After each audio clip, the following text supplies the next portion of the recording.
This week at the Academy, we are doing LEMAC, which is basically first aid for law enforcement officers.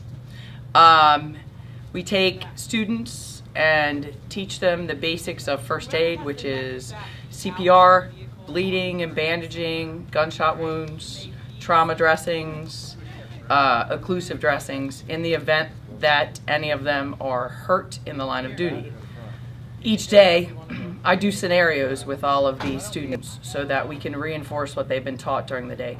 Sitting in a classroom is fine, but when we have a chance to reinforce what they learned with scenarios, they tend to remember better. What we learned this week is how we're to respond when we come into situations where there are hot zones, warm zones, or cold zones. This week we learned about giving CPR to infants, to children, and to adults, and how the different compressions and breaths are used to keep them alive until more experienced professionals come about.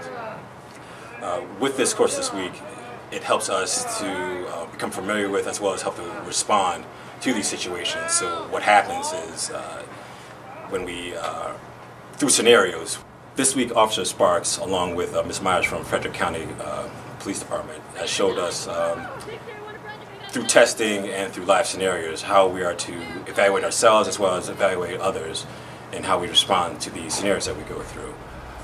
It's been fun, as well as the importance of how do we respond quickly in applying tourniquets, applying kerchiefs, doing pressure bandages, the different acronyms that we learned for applying correct pressure or sterile bandages. We've been shown different videos as far as situations that occurred where officers responded correctly, and as well as officers that could use additional assistance to respond to those events correctly.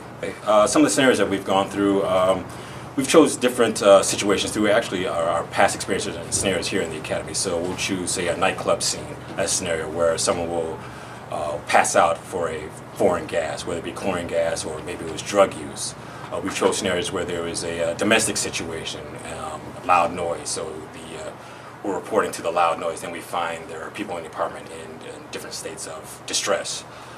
We've chose scenarios that car accidents, MCIs, where we have mass casualty incidents, where it could be a bus full of children, where we're trying to triage as far as who's important. Well, they're all important, but as far as who needs immediate medical assistance versus who could possibly get out on their own power. So that's certainly something that we've gone through this week that's definitely helped us out a lot. We tried to, Officer Sparks definitely tried to make it enjoyable, but as well as she definitely made it informative, very knowledgeable in the subject matter, and it definitely was an excellent course to take this week.